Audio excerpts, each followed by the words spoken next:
heard the record. Tell me about what you think of the entire project.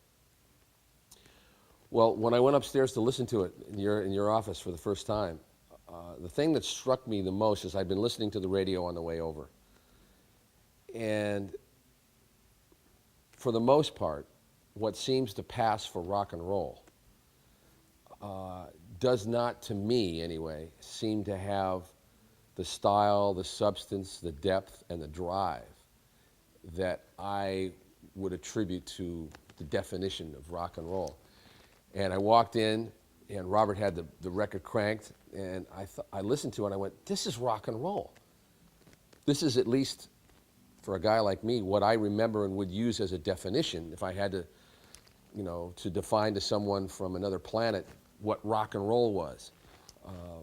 Besides, Bill Haley and the Comets and that style of music, this to me was really rock and roll. And listening to it, the depth of it, great harmonica playing, great drumming, I mean, Chris's voice, all of it rose to the occasion.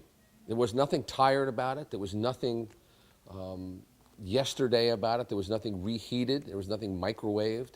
It was as fresh as the day that the music was conceived, at least to me. I had the same feeling too. I was real proud of listening to the final product and everyone's performances on it. It was amazing to me. The garage music.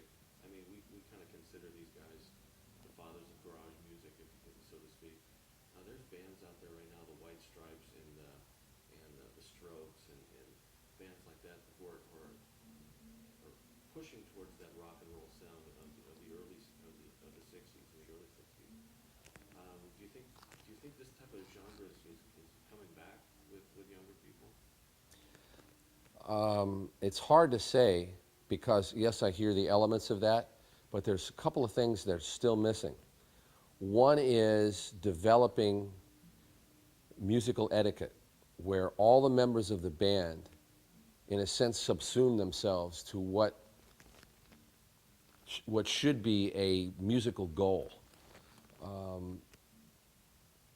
I think much of the performance that I see is a conglomerate of individuals, and I'm missing a little bit the synthesis of a band.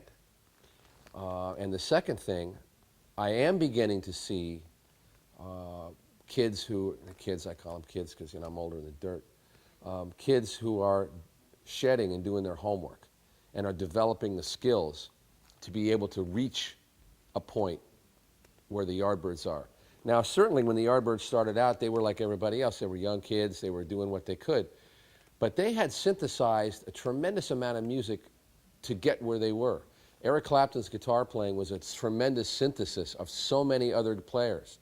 Jeff Beck, the same thing. He listened to so many players that we'd all grown up with, and had sort of done his homework and had really shedded to get it right. And only now am I beginning to see guitar players coming up to the caliber of, I think, guys like Eric Johnson and people like that who are guitarists. I mean, there's guitar players, there's guitarists, and there's guitar owners. And it's a huge leap to get from the guitar player to the guitarist. And I'm starting to see some of that. And with that, as soon as people have that tremendous confidence in their own capability, their command of the vocabulary, and their ability to feel tremendously confident in delivering their musical thought, and put that in a group with other people that can do that, then what happens is everybody says, okay, I know I could shred this thing in a heartbeat, but what I'm going to do is I'm going to pick and choose just the right things. That was one thing I loved about Beck's guitar playing.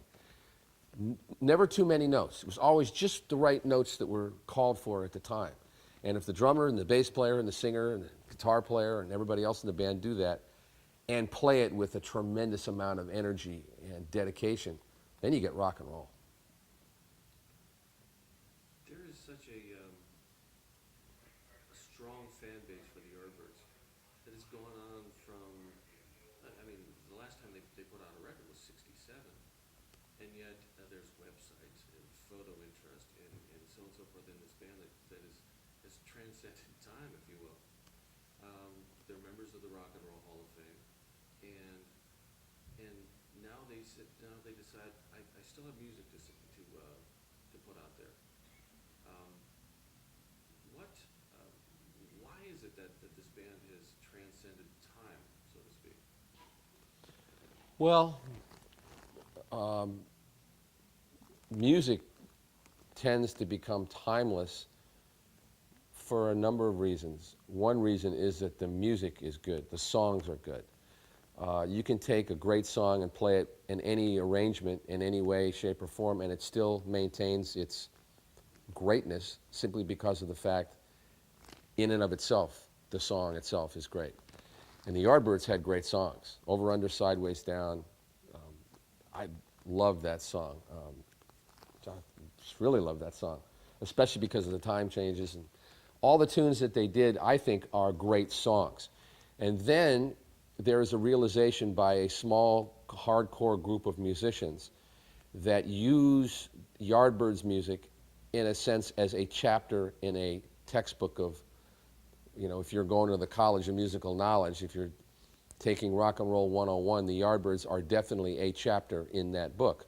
So young guitar players and guitar players like, starting from me on, keep the Yardbirds alive because we constantly refer to them as a reference. It's like, if you want to go back and talk about what the politics are in the Middle East, you go back and you look at Samuel Huntington's Clash of Civilizations. There are books that will help you with this. Same as music. So musicians have kept the Yardbirds alive.